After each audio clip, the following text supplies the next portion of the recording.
Hello everyone, I am back with another episode of the Documenting Culture podcast. In this episode, I speak to filmmaker and documentary photographer Arko Datto, who has been working in this space for the last 14 years. Based out of Kolkata, which is also where I am from, his work spans topics ranging from the ecological crisis and questions of surveillance to India's nationalistic space ambitions. We speak somewhat at length about his Shunyo Raja project, which translates to Kings of a Bereft Land. Here, he looks at the ecological crisis that is unfolding in the Bengal Delta, documenting some of the islands and villages that have now disappeared into the sea. Orko is interested not in the bigger breaking news aspects of this crisis, but in how it unfolds in the everyday and what the psychological impact of it is on the people experiencing it most strongly. This question of psychological impact comes out especially clearly in the third part of the Shunyo Raja project, which is called Terra Mutata. Here, he uses infrared imagery to produce a kind of extraterrestrial feeling to the spaces being documented, making them feel almost frontier like. This part of the series also formally pushes the documentary mode into quite an experimental space. I urge you to take a look at this project on his website or on his Instagram if you haven't already seen it. You will be left surprised by the rate and pace at which climate change is eating up parts of our planet and how susceptible we are to it. We also talk about a couple of other projects, including Rocketgarh and Dinos of Hindustan, which are more light-hearted in nature. These projects are interested in the public sculptures and animatronics that populate so much of our urban and semi-urban spaces, but often go unnoticed. Many of his projects also unfold entirely on Instagram, which I think is quite fun and interesting.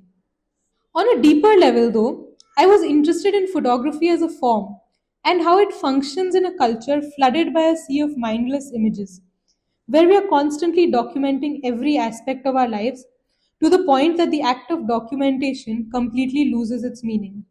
This practice of documentary photography then stands as a kind of foil to this image driven culture because it stems from intentionality and purpose as opposed to mindlessness. It comes from an urge to understand or unpack something you're feeling about the world, but are unable to express through words or other mediums. For Orko, his work almost always arises from a place of intellectual curiosity, and the images he takes are a way of answering the questions that are nagging at him. To me, though, these images do something more. Once they enter the world, they become a kind of visual proposition or argument, a statement that the artist is making about how he views society at large. So, here goes the second episode of the podcast. I hope you enjoy.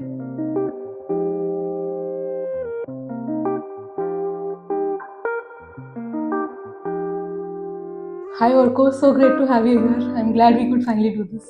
Yeah, thanks for having me. So you have a master's in physics and a master's in maths, I think, and you were on your way to do a PhD in theoretical sciences. So what made you a photographer after that? Well, while I was doing my studies in science, this was in France at that point of time. So I got a scholarship to study there. So it was an extended amount of time that I was spending there. I started getting into photography more and more. And especially in the last year of my studies, when I started going into the streets of Paris and photographing protest movements. There was a lot that keeps happening there. Every Thursday is a protest day in Paris. Oh, Yeah, in France in general, but in Paris, in Bastille, Place de la République, like these places are congregation points for people protesting on like global issues all across the world. They could be on. At that point of time, for example, there was a flare up of Israeli interventions in Palestine. So people were protesting against that. There's also the China Olympics in Beijing. So people were protesting against like what's going on in Tibet. So all of that was happening while there were issues of, say, France orchestrating a coup d'etat in Ivory Coast. a lot of global things, but also people things that were important to Paris itself, or the French society, for example. How Sarkozy was trying to reform the retirement plan, so there were massive protests. So I started going to these, and basically being part of the movements and also photographing whatever was going on. Um, Also looking at people who were migrants like me in a sense, people who were part of the sans papier movement, which is like people who are demanding rights as citizens of France who do not have papers. So, which has also become a big thing right now with the Trump administration and everything. But like these things have been going on for a long time. So I started getting more into sort of a different side of Paris compared to like the academics that I was in, or like the really nice romantic vision of Paris that is generally seen or How presented. long had you been in Paris at this I was point? there for this was my fourth year in Paris. Okay. So I was there for quite some time. Yeah. And you Yeah, so transitioned to photography right Yeah, after. and then I mean after that there was a point in which I was thinking more about photography than my science. So I believe in kind of going where your energy lies and making the most out of it. So then I came back to India after I finished my studies. I thought I would try and do some photography projects because I always missed India. So I'm just always happier to be here than elsewhere outside the country. So I came back and I started doing some projects, and gradually, and then I decided that it's better to be in this than go back to start my PhD really. So you had applied for your PhD already, or? I did my research masters with at the Laboratoire de Physique Théorique, theoretical physics lab in this place called Annecy, which is in the French Alps, really nice place. And they work a lot with the Geneva CERN, the big theoretical physics institute. So I would have done my PhD there, but eventually I didn't. Yeah. Okay. Can you talk a little bit about your process of developing a series? Like you can, from where the germ of an idea comes to how you go about, like even the logistical aspects of developing a series over time. Yeah, I think the starting point is curiosity really. So if you look at my projects, is I don't think there is a binding thematic as such, in the sense that I come from very varied backgrounds into the arts, and I sort of bring those experiences in, and I'm driven by a lot of varied interests, so that could range from I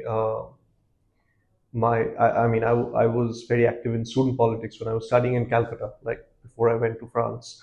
So things that have to do with politics, with society, with social political issues, they are always, they form a big part of my understanding and inform my projects. There's also a deep engagement with, say, the ecological crisis and climate change.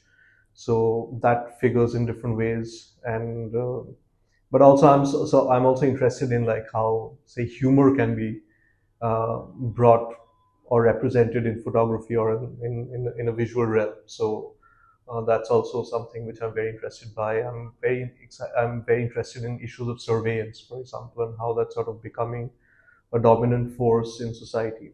From when I started, say, like 14 years back to now, we've seen how surveillance has become the sort of omnipotent, omnipresent force in our lives. So like these are a few of like my interests. So I'm drawn to, like, so I look at things that so I see what I'm driven, like what I become curious about, and then it's kind of like it's threads, it's like little ideas, and then I follow them for a bit to see if there's something in there. And a lot of times there's a lot of projects which I like let go because they don't lead to anything. There's a lot of failures as such in that sense, but there's some that stick with you, and you see a potential, you see a way to develop them and explore them that even I can get to know more about, and then I can also create something out of. So I think it's more in that sense, like every project for me is a space for research. But is there like a visual trigger or because you're a photographer. So how does it start, sort of visually, and also like to do with place? Like, say for the Shunyo Raja project, um, did you go there and sort of did the project develop from there, or did it start from kind of an intellectual curiosity about the place? Okay, so if we take the Shunyo Raja project as an example, um, like I'm part of the Bengal Delta. I mean, we are all part of it, living in Calcutta, which is really at the fringe of the delta itself. But the Bengal Delta with the Sundarbans actually protects cities like Calcutta, Dhaka. I mean, across a vast region, right? It's the biggest mangrove ecosystem in the world, and also one of the ground zeros of the planetary crisis. If the Sundarbans are destroyed, then that will leave cities like Dhaka, Kolkata at huge risk, and there will be millions of people who will be forced to flee, will be displaced, right? So, I mean, that always sits at the back of my. I mean, that you could think of that as sort of background um, considerations, let's say. Uh, so I've been thinking of that for a long time, and I mean, people like Amitabh Ghosh has been writing about that since a really long time. So, or like his sustained engagement with the delta. So, so there's that, and then basically I was doing a project on which I mean, it's not actually been crystallized as such. You can call it like a mother project in a sense. It's on the river Ganga. So I've been doing it for a really long time. Just traveling from where the river starts, which is in Tapovan in the post Gangotri, like the glacial meadow from where the river actually originates, to right down to where it meets the sea, which is in the delta. So I started going more into the delta to really look at that project. So you traveled to the top and then you. Yeah, I had been like earlier in my career, I had been traveling a lot along the river. So looking at various places in UP, Uttarakhand, Bihar, all along. And when did you like, start this? I mean, I wouldn't call it like a chronological thing as such, but like I've been looking at these different spaces at different points. So that's already become like a huge project in a sense that I can't really bring it down to something Yeah. because there's so much. So I let it stay. But what happened is like then I started going more to the delta to look at the delta part of the project, right? And then gradually, like while I started taking like some pictures to be a part of the original Ganga project, I realized there's more in this, and then I started exploring that more, and all of that eventually developed and became its own thing, which is the Shunyo Raja monographies. But you could think of that as being part of that bigger Right. project. So like they're all sort of like in the genealogy of projects. If you think of a tree, like all projects are embedded within others, interrelated to others, Got it. or in the cosmology of like my projects. So And so like one place kind of led to another place, even in the Shunyo Raja project. yeah. So that's how a lot of the things happen. Really, I mean, it's you'll see the same spaces becoming points of departures for multiple projects, or in other words, like multiple projects go back to the same spaces. Like some spaces hold a lot of significance for me. While I was doing the Shunyo Raja project, for example, I found these two dinosaurs, which were, part of a village fair in one of these islands where I was going to look at climate change, and then eventually that became one of the first images for my dinosaur project, which is called Dinos of Hindustan. So so there's always all of these like navigations in between projects. Interconnected. Yeah. Yeah, I was actually going to ask about the Dinos of Hindustan thing next. I think that and the Rocketgarh project both feel very sort of hyper-local, vernacular kind of projects. And I was very curious about how you, like, what was again the germ of both of the projects. And also there's a kind of, I don't know if I'm projecting, but it feels like you have a sense of urgency to document things before they disappear. So is that where some of your projects come from? Some of them do, yeah. And even these like Rocketgarh and Dinos of Hindustan, is that sense of urgency there for you when you document these things? It's not. I mean, these two projects are actually. I mean, I wouldn't necessarily just call them document as such because they. I mean, I use them as like a template or like not to template, or substrate, let's say, to create something else out of it. So the dinosaurs are, I mean, they become like the starting point for a project on writing, really. Like there are, um, I mean, there's this thing called the Institute for Contemporary Dinosaur Studies, which is a fictional institute, of course, and Which you came up with, right? which I came up with, and which has a researcher, which has a photographer slash archivist, and they go around looking at dinosaurs and kind of doing interviews of the dinosaurs or looking at the lives of these dinosaurs, really. And then they write or publish something on that dinosaur. You could call them field reports, testimonials, sometimes they're interviews, sometimes they're emergency press releases. It's a bunch of different paraphernalia in that sense. So the dinosaurs become like a seed to further develop into a broader commentary on society, politics, where the current country is at, and basically looking at various stress points in society right now. Um, but then the dinosaur project is, I wouldn't call it local. I mean, it's local, but it's also not, in the sense that the dinosaur images are from all over India. So even from like outside of India, like from the subcontinent, really. So in that sense, it's a very fairly big project, and I'm interested in this idea of making pan-India projects, in a sense, like which kind of in some way encapsulate the entirety of the country or the entirety of the land, let's say. And so the dinos really do that. Although a lot of the images they just happen to accidentally be from Bengal, because a lot of sculptural art and installation happens in Bengal. So in different forms, like from metal to papier mâché to bamboo structures to animatronics using light. Chandanagar is very famous for that. So like the different artisanal industries for craft making are very strong in this part of the. So I mean, you could say I'm piggybacking on that in a sense, but also looking at the strengths of the region to incorporate in my work. So same with Rocketgarh. I mean, it's just like the images could be from anywhere, like in India. It looks at how like the space mission has become a big thing in India, and it's fused with hyper nationalism, with the right wing, and the aspirations of a post-colonial nation state. So in that sense, the images they don't really have to be from Bengal as such, but they have ended up being from here because a lot of the rocket structures were possible for me to find here. But that's also, but then also there's like various material aspects to that, and like there's light installations, there's papier mâché, clay works, like a bunch of different things.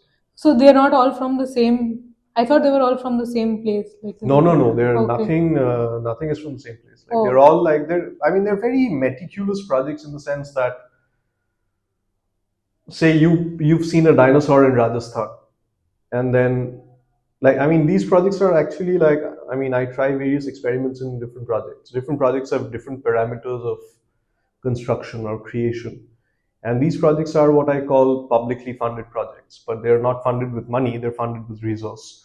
So if say you like now, like if there's a dinosaur somewhere in the country, somebody will see it and let me know, and then I'll try to go there and Yeah. No. The dinosaur one was clearly yeah, like same from with, I mean, the modus operandi is the same for the rockets as well. Okay. Although I have ended up finding a lot of them myself, but people have also contributed, and like Okay. otherwise it's impossible to, I mean, to find things Right. like this. And like a lot of these things happen in really small places, and there's no way for one to get to know by oneself. Right. So So how did you seek the images? Just through Instagram? I mean, I sometimes make posts on Facebook, as like when Facebook was more, you know, was worthwhile posting on Facebook. So I got a lot of like people, like usually during or before or around the time of festivals, I would make a post saying I'm looking for this or that, and then people would, so I also share freely on. I used to, like, now. I mean, right now is a different juncture in time, but even like 2 years back, I would share a lot more on, like, whatever image I have, I would share, so people would see that and let me know, because they know I'm If they looking found for something similar. something similar. So that's how a lot of projects have taken shape. Okay. Yeah. But they're also like, I mean, they're actually like, I look at the idea of trilogies a lot. So the dinosaurs and the rockets, they are part of a trilogy on roughly, broadly speaking, public sculptures and animatronics. So the first one is on the dinos, the second one is on the rockets, and the third one is on ghosts. Okay. And What is the ghost one? it basically looks at like during the Kali Puja time, like in Calcutta, you make a lot of these bhoots, in Kumartuli, and they usually accompany Kali, like they sit beside the goddess Kali as like the ones who guard her, and then like using like the Bengali sense of humor is made like an entire pantheon of like various ghosts. I mean, they're called bhoot. So bhoot is, I mean, it doesn't really translate to ghost, but Yeah. it's people who've passed on in a sense. So you have like the angry couple, you have like kid ghosts, you have a bunch of like really funny things, and I mean in Kumartuli, like it comes alive with the bhoots, on Bhoot Chaturdashi, which is the night before Kali Puja. And so I've been shooting a lot of these. I've been shooting these booths in that neighborhood, and when they're taken to like different places, and basically like thinking of like I've been creating a story around the idea of like Calcutta becoming a place of ghosts, because people have been like, all the young generation is forced to move out because there's not much happening here in terms of future or prospects. So like a city which is just left filled with old people, like Italian towns. Um, and so like what that space becomes. So using the ghosts as a way of like exploring Okay. the sense of the city right now. So that's basically the third chapter. Okay. Yeah. So you're still working on that. It's kind of done. I've just not come out with anything from that, but it's all there. So I actually haven't had time to really sit and really collate all of it together, but it's mostly done. Yeah. Okay. And you have like from your images, it looks like you have a very deep interest in the night and the nightly realm. So what is the sort of visual and conceptual underpinning of that interest, you think? Initially it started off with me just going to sleep very late at night. So, just the night being the space where I was more active. I mean, when I was younger, like intellectually, and like my brain would just work a lot better at night, which is changing a bit now. But so I would do a lot of my work at night. It's also, and I mean, in spaces like India, like it's very chaotic during the day. I Yeah. don't like that much of chaos. The night, there's a certain calmness to it. There's a certain stillness, but there's also many layers, like which get lost in the chaos of the day.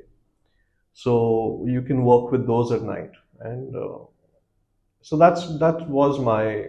It feels more existential. You're faced with a certain stillness, which is very bizarre, given how much chaotic the spaces are. Most spaces are during the day.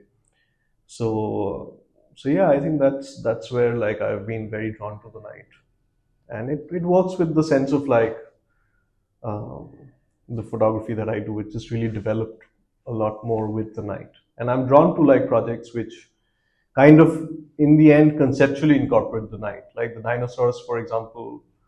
The story is around these dinosaurs who are very shy during the day. So they come out at night, because during the day they are hiding somewhere, and it's only at night that they come to life.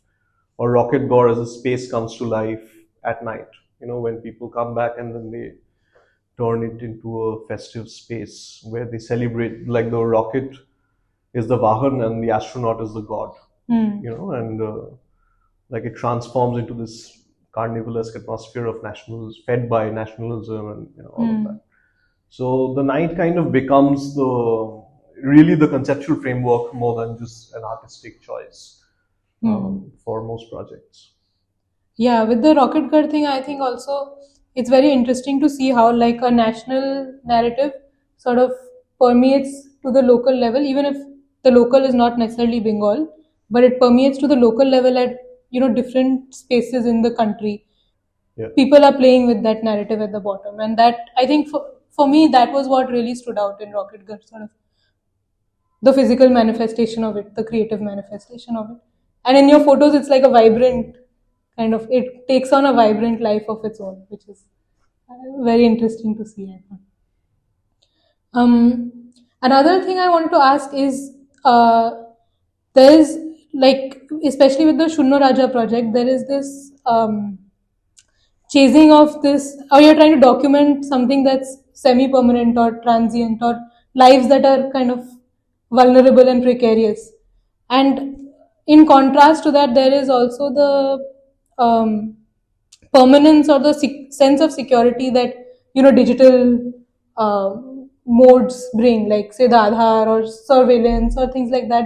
They come with this idea of permanence and security. So how, in culture, how do you think this is kind of playing out right now, where lives are both semi-permanent and extremely vulnerable on one end, and also there is this nationalist idea of security and permanence? The way I see it, I mean, just going back to what you said before, I think for me, what I try to do generally, as in like broad movements, is like look at sort of the macrocosmic kind of challenges or situations or movements that are happening, say like the right wing coming or hyper nationalism in the space mission. And then I bring it down to a microcosmic space to see how that really functions. It's Exactly, not yeah. about the grand movement, but it's how the grand movement shines a light on the lives of general people. I think that's where, that's how I would, most of my projects really try to make sense of that situation. So that's the same with Rocketgarh. That's the same with, say, the dinosaurs. Like each dinosaur responds to a particular situation. Like a dinosaur is suspected of, kidnapping a child and hence becoming, almost becoming a victim of lynching, uh, which is a broader movement, but it's seen through the life and experience of one dinosaur. Or another dinosaur was eating non-veg food because it's a carnivorous dinosaur and then getting attacked because of that. So they mirror like the broad movements of society and politics right now, but seen through, distilled through personal, like individual experiences, lived experiences of particular beings. So that's kind of what I try to bring out a lot in my projects.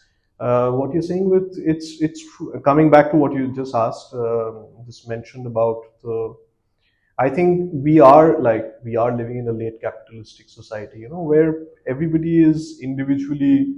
Most people, if you're not part of like a better strat of society, you will just keep getting, the way the economy is running right now, you will just get squeezed more and more. So people's lives are going to get more precarious with time. We're seeing it happening out. We're seeing it play out in the US a lot more.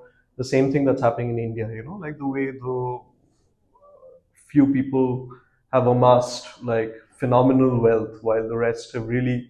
There's been a grand eroding of securities that the government should have been providing, or various institutions through the government would have been providing.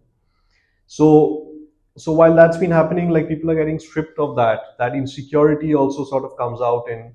It's bound to come out in a distrust of outsiders, distrust of other people coming from elsewhere and taking your jobs. Like that's how that entire ecosystem works. So you would be demanding, you would start demanding for more surveillance, you would start demanding for more military interventions. We've seen how the wars were celebrated in this country. So I mean, we see all of it play out in a space like the US, and really like India mirrors that sort of the grand movements that play out there. It's really, you can find a lot of parallels.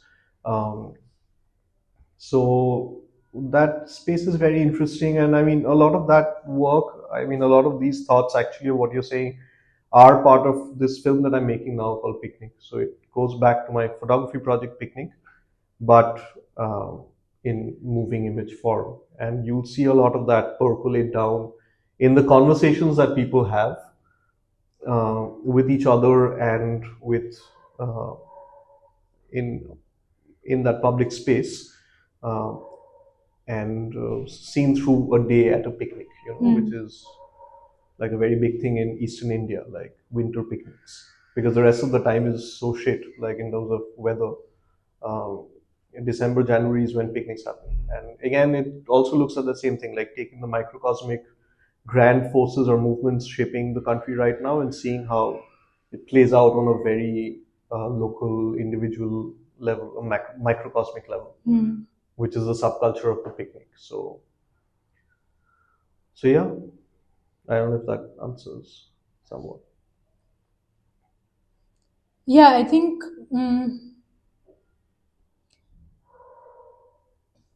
I was also thinking about how you sort of think of yourself, like how would you place yourself in this idea of where you're trying to document something that's precarious or vulnerable, but the image is a form of living, like is a form of permanence, right? And then the thing itself is kind of disappearing. So I don't know how you think about Yeah, that. so I mean, um, I think, I mean, for me, like, I look at this idea of memory and ecology, they're all intertwined, really, right? So I look at a lot of that in the Shunyo Raja project, where I'm looking at spaces which cease to be, like after, like, you go to a spot where you photographed today, 2 years later, and that space does not exist. You will, like, it's in the sea or taken by the river. So that creates a certain, I mean, that for me, like, the situation is a very physical situation of, like, having a home or not. But the interesting thing is how that plays out on a psychological level. So I'm more interested in that and seeing how that can be visually represented, of course. But for me, like, climate change, let's say, is not about the breaking news aspect of things. When a dam breaks or when an embankment breaks or when a cyclone hits. It's about the spaces where the life is lived in a continuum. Like a normal day when a big event of climate change does not happen, yet your life is predicated upon the movement of the waters, the tides, and how slowly your house is getting destroyed without being completely destroyed. So that becomes a psychological space. So it becomes, and how that sort of, like, people are responding to the psychological processes of climate change rather than the grand event of climate change. Um, so it looks at memory, anticipation. Like, you would see, like, I've met people who know the exact day when their house is going to get destroyed in the next king tide, let's say. So he knows, like, in 5 months, on the precise third day after the full moon, his house is going to go down because it won't be able to resist the force of the waters on that day. Yet he's unable to move away from that because he does not have the money. He or that family does not have the wherewithals to move away. So, what does that do to a person? Knowing, like, it's the chronicle of a death foretold, really. Like, I mean, to to to borrow from Marquez, really. But like, what that does to a person, knowing exactly well when your destruction is going to happen. So that creates a very, so those are things that I'm more interested in. So that's one regarding, like, disappearing on liminal spaces, or like looking at people as spectral presences in a disappearing landscape, which the third part of Shunyo Raja, really, Terra Mutata, which really looks at that a lot more. But I'm also doing a new project, which, I mean, I started last year. It was a commission from the British Academy, um, which was it was to creatively reinterpret the book that won the book prize from the British Academy. It was given to Nandini Das, an academic who's at Oxford right now, and she wrote about the first Mughal ambassador who came to India. This is before the British Empire. The first British ambassador who came to India, and this was during the Mughal times, before the British Empire, and like his journey through the heartland of India, basically, to reach Ajmer, Okay. where Jahangir sat at that point of time, held court. So he goes from Surat all through like Burhanpur, Mandu, and like just traversing the Tapti River for a long while.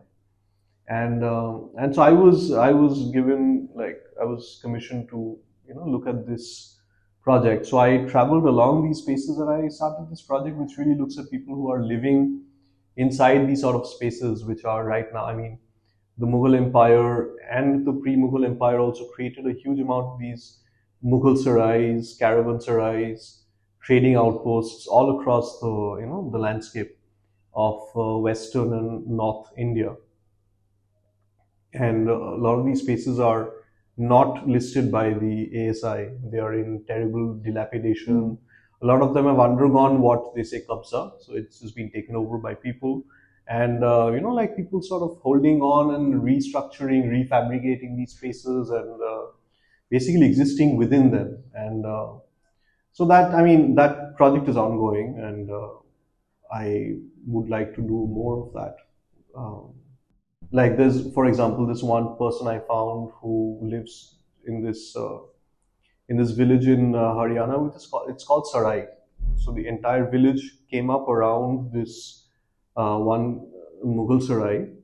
It's a huge like thing, and basically all the Muslims left, went to Pakistan at partition. So the Hindus who lived there kind of started taking over the different parts of that Mughal Sarai, and they've built their own tabelas and all of that. And then I found this one person whose house is just outside a massive gate to the Sarai, and like it's not part of the SI, so they don't take care of it. And he's already built like a permanent house and everything. Yet, though the gate is in risk of collapsing on his home, so he has been putting, reinforcing Like the the Sarai wall. gate is the Mughal Sarai Yeah. gate is okay. No, I mean the gate is like this huge structure, like Okay. it's a concrete, like a stone structure. So he's been repairing that by himself, so Okay. that I mean, basically he's restoring that. Right. But his restoration is done so that it doesn't fall on his home. So it's Right. driven by Practical needs. very practical, like I mean, practical to the point of like life and death. Right. Like if that falls on his house, like his entire place would go. But at the end, he's actually restoring, Yeah. or you can say renovating, preserving, also remodeling in some sense that historical monument. Yeah. So there's all of these like little narratives that keep playing around all across the country, which I find fascinating. Like they're small stories. Like his story, I didn't know. I mean, I was chatting with him and just asking about the space, and then this story sort of came up. So you find like things like this all across the space. So I mean, a space or a person's history in risk of being erased. Uh, he's resisting in his own way. As in Like I mean, like the history of the Mughal Sarai. no, the history. I mean, he's ending up preserving that, Right. but he's doing it to save his own Right. his own land, which is also like a kabza kind of thing. So I mean, there's a lot of like narratives going in and out. Like there's multiple layers to the story, really. Um, yeah.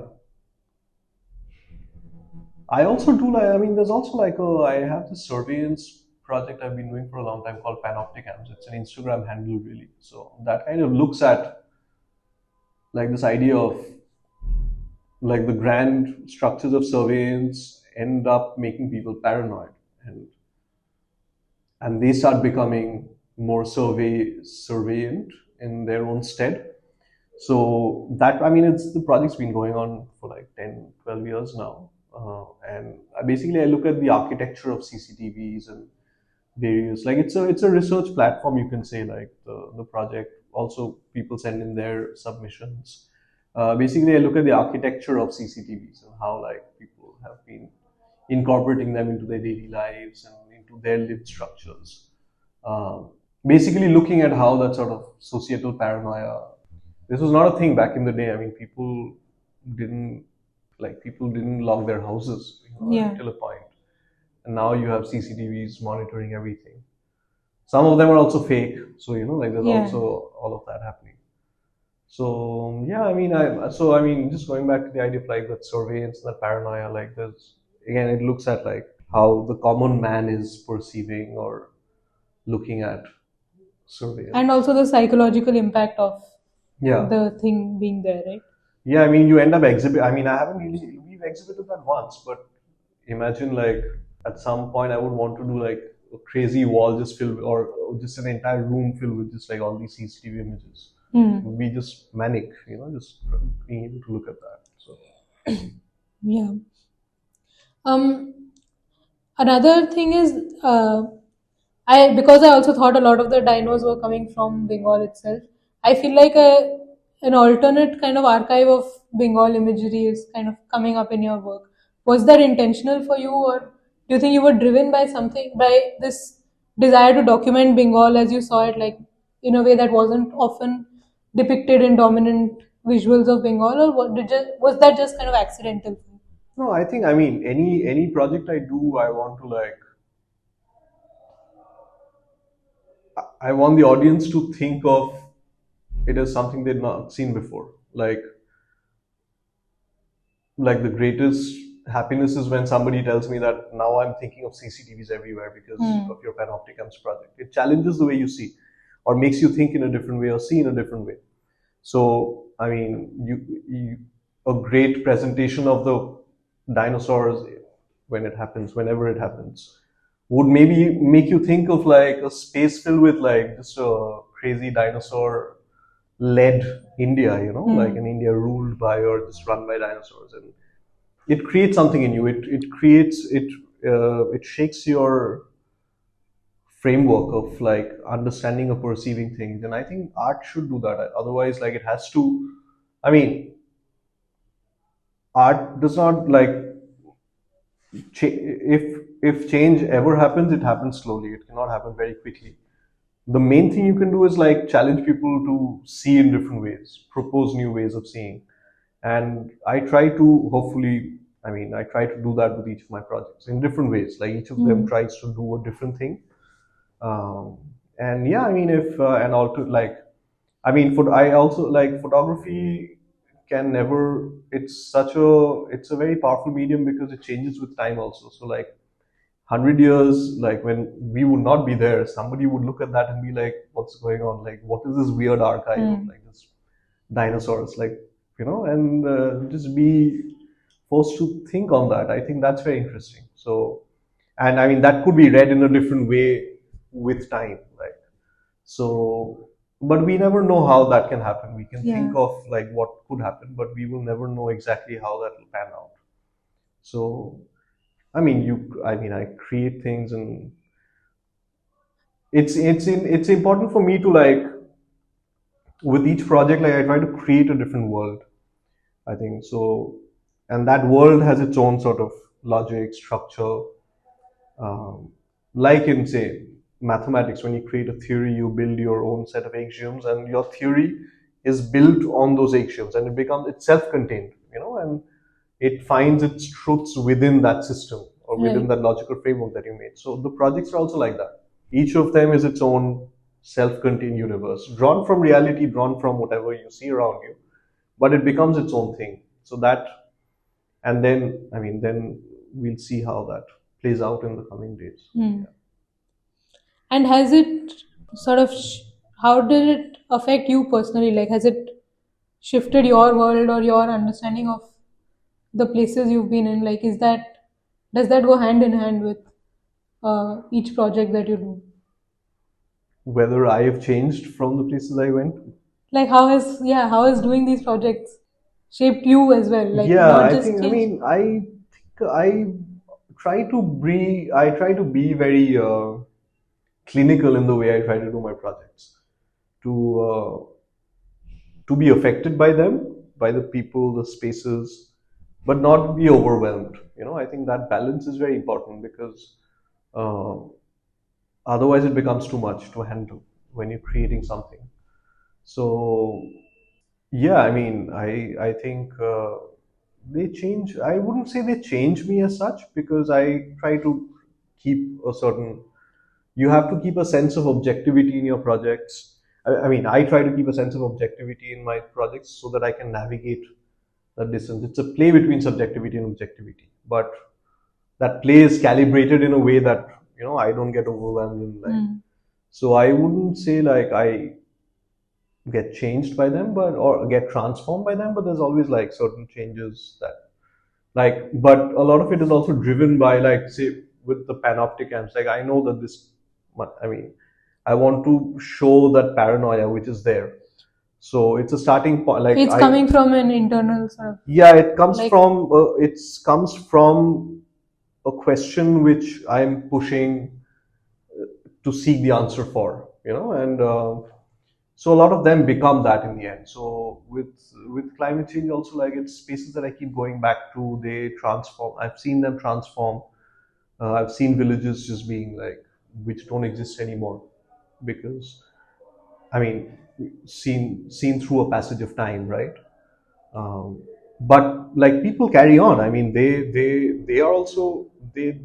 I've seen people not get overwhelmed by things, which is, I think, which if you could say what is the lesson there, I think that is the lesson. Like, I mean, I'll give you an example. Like when the cyclone Yash happened in 2021, this was also during the pandemic, just after Amphan happened in the year before. And actually, Yash created a lot more destruction in the Sundarbans because it came as a tidal wave. And basically, the project I did before, the title of the project was Where Do We Go When the Final Wave Hits? And it was something that I thought of, but it actually really kind of happened during that time. A sort of premonitory footnote. But like the high tides coincided with like a full moon, so it just became very bad. And the winds, they didn't destroy the homes, but the tidal wave came in and destroyed all the fields. What that did was like whoever just had land to till for their crops, they they immediately lost all of that, and they knew that that land is not going to get fertile before 3 or 4 years. So immediately the next day, all the men in the family just left for Kerala because, I mean, you could either choose to get overwhelmed and just like which has been a point in a large part of the country driven, like we've seen how the farmer suicides have played out. But here, a lot of the people, they were like, like, let's pack our bags. We immediately go to Kerala the next day. We'll find work there. So they became migrant laborers. Of course, that field of that movement has historically been very strong in Bengal, at least in the last 4 or 5 decades. And so people, I mean, I've seen people not be overwhelmed by that and just like try to immediately find a solution to things and just go about their lives, And I think that's something I've seen, that sort of struggle to carry on, which I found which is very uplifting, really. So. Yeah, I think that's all the questions I had. Yeah, okay. Great. Thank you. This was a great conversation.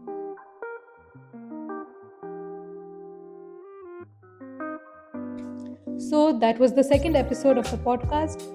I am excited to be back soon with another new episode.